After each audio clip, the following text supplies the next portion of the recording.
Hey everyone, hope you had a great trading week. It's Rob here with wealthbuildershq.com. This is our weekly outlook that is for Monday, the 8th of August, 2022.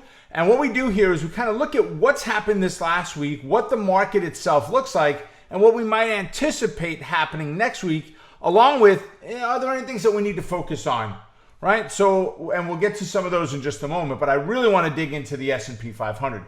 If we look at the S&P, we've got 5 days, 1, 2, 3, 4, 5, our last 5 days go right to here, right? That was Monday right there, right? That's the Monday candle that we're looking at. And you could see from the overall movement, we had closed here on Friday, we gapped down to this 100-point level, had a small move up, breached the 100-point level, gapped up to the 100-point level, ran almost, not quite, but almost to this black line, which is 41.81, right? And then, of course, we've got a fib in there. I think it's 41.77. So we got pretty close. The next day, we came back, and let me just move my mouse out of there.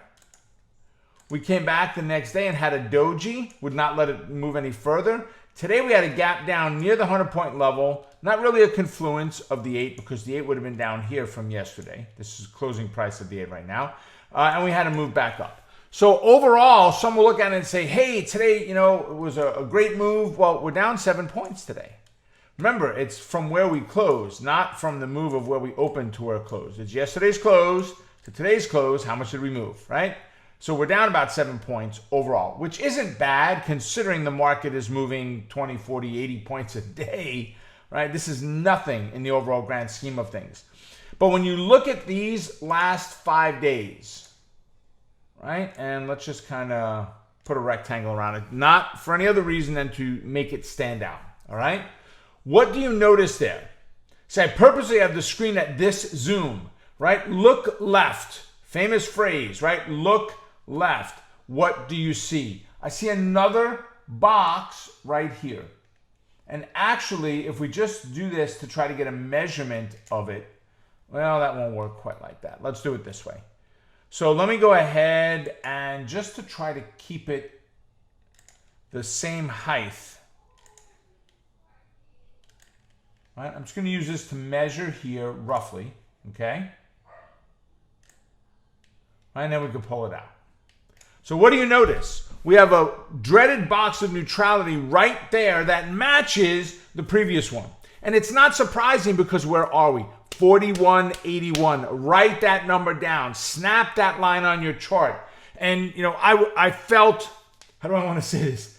I felt relieved is not the word, just awesome to hear the CNBC announcer say, folks, that 41.75, 41.80 level, there's a lot of interest there that if we break above that, we're expecting to move to the upside. Yes, but they have no idea why. Yeah, we've had some hits up there, but you could easily take that 41.80 level and bring it down here to, let's see. Bring it down here to 41, what is that, 55, 65? To about 41.65. Why 41.75, 80 for them, right? Ironically, it gets them 5 or 6 points away from the actual fib number. So what are we looking at now? Same thing I talked about last week, folks. We made some progress this week, meaning we're staying above now that 100-point level. We're above our moving averages. We did make it this week now into a true bullish bias. 8 is on top, pink line, right? Green is in the middle, the 21. Brown is on the bottom, the 55. All exponential moving averages. We're in the right order, looking for the right trade setup now, right? That doesn't mean there aren't trades to be had intraday.